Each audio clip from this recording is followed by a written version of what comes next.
Eh bien, bonjour à toutes et à tous, bienvenue sur Sentier de la Meuse. Aujourd'hui, nous sommes partis sur les petites routes de notre cher département pour vous faire partager et profiter d'un nouveau reportage en direct, en croisant les doigts pour le temps.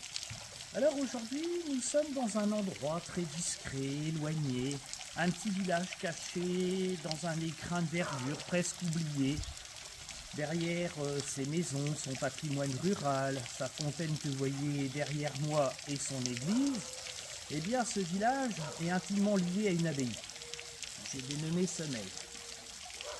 On va tout vous expliquer, tout vous dire sur sa longue histoire. Alors il faut déjà remonter très longtemps dans ce territoire occupé à l'époque celtique par les Leucs.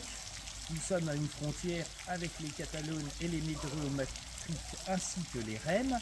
Et c'est une zone d'échange. Nous en voulons pour preuve les différents diverticules romains qui parcourent le secteur, bien connus vers Maisonduval, Métancourt, et également la Grande Romanie. Je n'ai pas plus d'informations que ça sur des découvertes archéologiques, mais on peut supposer quand même une présence. Un petit peu plus tard, eh bien, va être fondée, après la chute de l'Empire romain et une période un peu troublée par les Francs, cette abbaye de Montier en Argonne. Elle va avoir une importance car les moines vont faire fructifier le secteur et profiter des ressources en eau et également les fortes ressources en bois. Il va donc se créer un habitat sur ce territoire qui variera son nom au gré des siècles et des changements linguistiques, des influences déjà latines et puis un petit peu germaniques et ensuite francisées.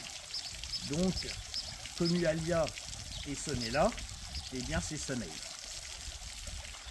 Au Moyen-Âge, on sait que déjà un premier édifice religieux va être bâti et que tout un artisanat commerce va se développer. Alors bien entendu, les temps sont jamais très faciles et on alterne des périodes prospères, des calamités dues au mauvais temps et également à tous ces conflits. Notre histoire n'est jamais très paisible à les jalonner. Le premier d'entre eux, eh bien, ce sera la guerre de 100 ans. Alors il faut savoir qu'ici, entre les influences religieuses des différentes abbayes, nous sommes à une frontière, comme on vient le voir, avec les comtes de Champagne, les comtes de Bar, puis ducs de Lorraine, également le royaume de France, la proximité du Saint-Empire germanique et bien entendu des seigneuries locales. Tout ça ne fait pas forcément bon ménage.